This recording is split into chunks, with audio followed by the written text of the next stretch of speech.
The Horror World. Hindi horror stories.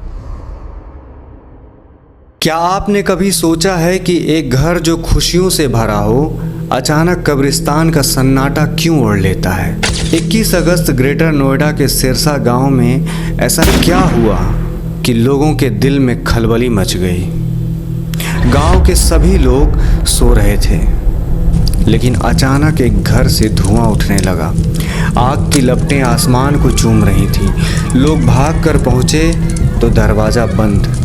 अंदर से सिर्फ चीखें आ रही थीं, बचाओ, मुझे मत जलाओ। ये आवाज़ थी 26 साल की मासूम बहू निक्की की। उसकी आवाज़ कांप रही थी, मगर उसके घर वाले दरवाजे के उस पार खड़े थे। वहीं लोग जिन्हें वो अपना परिवार कहती थी, पति विपिन भाटी, सास ससुर और देवर। और फिर अचानक सब कुछ खामोश हो गया। सिर्फ धुएं का एक बादल और राख में बदला हुआ जिस्म। आप सोच रहे होंगे ना, क्यों एक इंसान का दिल इतना पत्थर हो जाता है कि वो अपनी पत्नी को भी जला देता है।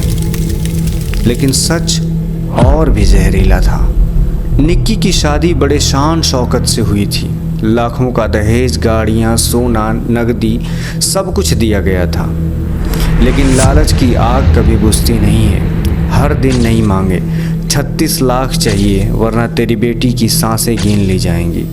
निक्की की जिंदगी एक जिंदा नरक थी। घर की दीवारें हर रात उसकी चीखों को सुनती रहती थी। मारपीट, गालियाँ, खून से सने कपड़े, यहाँ तक कि बच्चों के सामने भी उसके साथ हैवानियत का खेल खेला जाता था। 21 अगस्त की सुबह पति ने कहा, आज तुझे वो छुट्टी दूंगा जिसे तू कभी भूल नहीं पाएगी। निक्की ने शायद सोचा आज शायद उसे शांति मिलेगी, लेकिन शाम होते होते पूरा गांव उसके जले हुए जिस्म की बदबू से कांप उठा। आग बुझ चुकी थी, लेकिन उस घर की दीवारें अब भी रो रही थी। राख में बिखरे गहने, पिघली हुई चूड़ियाँ और कोनों में जली हुई कांच की खिड़कियाँ। लोग कहते हैं उस रात से गांव बदल गया। जो भी उस घर के पास से गुजरे वो सुनता है एक खामोशी सी सिसकी, पानी दो, मुझे बचाओ। और अचानक हवा में जलती हुई देह की बदबू फैल जाती है। पुलिस ने पति विपिन को पकड़ लिया। भागते वक्त गोली लगी, लेकिन गांव वाले कहते हैं गोली से बड़ा डर तो निक्की की आत्मा का है।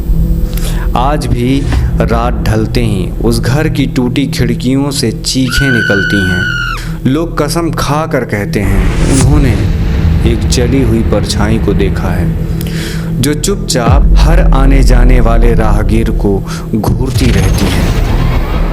औरत को दहेज की आग में झोंक दिया गया, लेकिन उसकी आत्मा अब हर दहेजखोर रूह को जलाने लौटती है। लोग मानते हैं अगर तुमने भी कभी किसी औरत पर दहेज का बोझ डाला तो अगली बार वो जली हुई परछाई तुम्हारे दरवाजे पर भी खड़ी हो सकती है। तो सोच लो, क्या आप उस खामोश चीख का सामना कर पाओगे? ऐसी और कहानी सुनने के लिए हमारे चैनल द हॉरर वर्ल्ड को सब्सक्राइब करें और कहानी कैसी लगी कमेंट में ज़रूर बताएं।